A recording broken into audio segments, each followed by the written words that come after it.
Abiode, who joins us from our Lagos studio. It's great to have you on the show today. Let's begin by understanding intellectual property, because I know intellectual property is like the umbrella, but underneath it you have so many other little branches here and there. So just quickly put it in perspective for us. Oh, thank you very much, Kachi. Good evening. Like you said, intellectual property has several branches. Well, I'd like to break it down simply so everyone understands. Intellectual property simply is the property of your mind. I like to say it's the property of your mind because it's the property of your creation. It's not something you can hold on to like real property.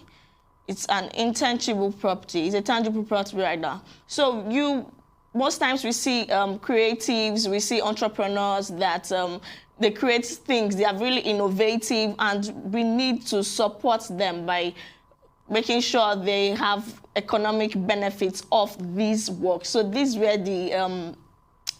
is where intellectual property right comes in. You need to protect your rights. So there are several rights that come off these umbrella topic. We have the trademark rights, we have the copyright, and then sometimes patent rights for those that are in the scientific areas, and then we also have industrial designs. So these four branches are like the most common forms of intellectual property rights. And the really common ones we see every other day. We see them with artists, musical artists. When someone sings a song or writes a lyric to a song, or someone writes a book, that's your copyright. I believe that's simple enough. And then when you're an entrepreneur or you have a particular distinctive identity to be identified with your brand or your person, then that's where trademark right comes in. So that's your own ownership of that identity. And then for industrial design, you're looking at most times with the artists, with fashion artists or fashion illustrations. When you have a fashion illustration and then you want to protect that and reproduce that, you know, there are some really good designers that make some things that are off this world. It's still about creativity. But when you reproduce that and you want it to be identified with your own brand, then you can protect it by industrial design. So these are basically the simple ways you can...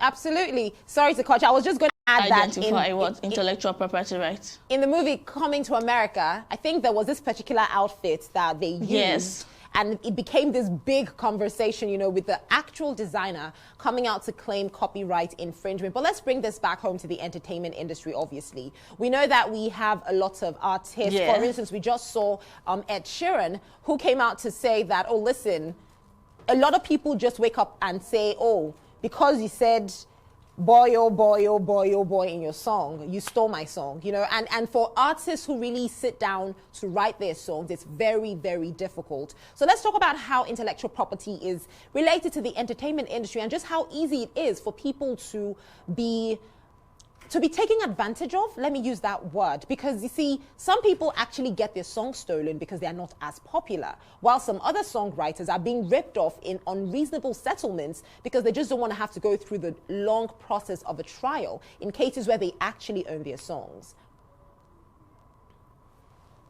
Yes, thank you. So this is why one of the speakers at the symposium you just spoke about, you just displayed rather, said we need to enlighten people. There are so many people not aware about their intellectual property rights. So this is the constant challenge we face in the entertainment industry. It's not just about one artist being popular. Okay. Than the other. You need the right set of people to advise. You need a lawyer, you need a manager, you need your record label, everything intact as a musical artist to ensure that your song or your creative work is not stolen. So it's a thing of, it's not just a personal thing for the creative, they need to be enlightened. And it's a good thing we're here on Arise speaking about this, so people get to know every other day about their copyrights or their intellectual property rights as creatives. If they do not know these things, they get infringed upon, their rights get infringed upon. And sometimes there are really bad dead-end cases that can't be retrieved, that can't be solved eventually.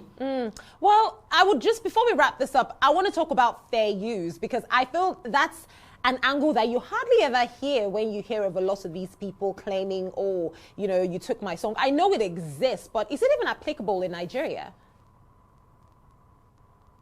Yes, it is actually. Although the Copyright Act, our Copyright Act did not expressly make provision for fair use, but if you look through the second schedule to the Act, it was mentioned there.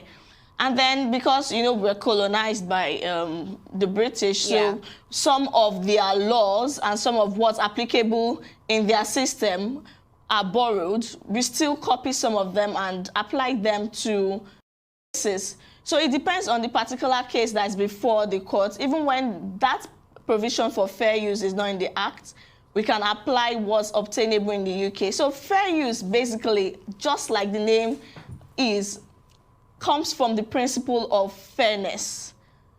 So there's no hard and fast rule to it. It's not like it's written down somewhere what is really fair, what is just. But when you look at each case, what fair use is in copyright is you're taking a part of someone's work and you use it for maybe for research purpose, or you just do not take so much of it.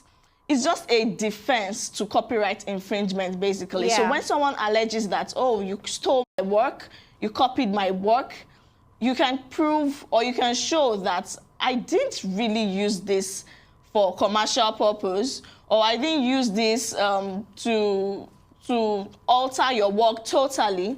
I just used a little part of it, which is not substantial, and then with that, that's fair use. But it depends on each case. We have to look at each case. When it's before the court of law, the judge has to look at each case to know, is this really fair? Is this unfair? But most times, people use it. It's a really troublesome concept that people use. Even infringers use, to defend themselves from infringing on people's rights. But we really can't take it off. And then the benefit of this fair use is the fact that we need most times we think of the ownership of the copyrights. But fair use tends to look through the public's eyes. So what, like for instance, you create a book or you write a book, what's the benefit of writing that book, owning copyright in that book and just keeping it to yourself? People, it should be for the use of people also. Like others should be able to benefit a balance between other people should be able to benefit from it. So that's where fair use comes in. You know, it shouldn't be restricted to just the copyright ownership. You should see how this work can benefit every other member of the society.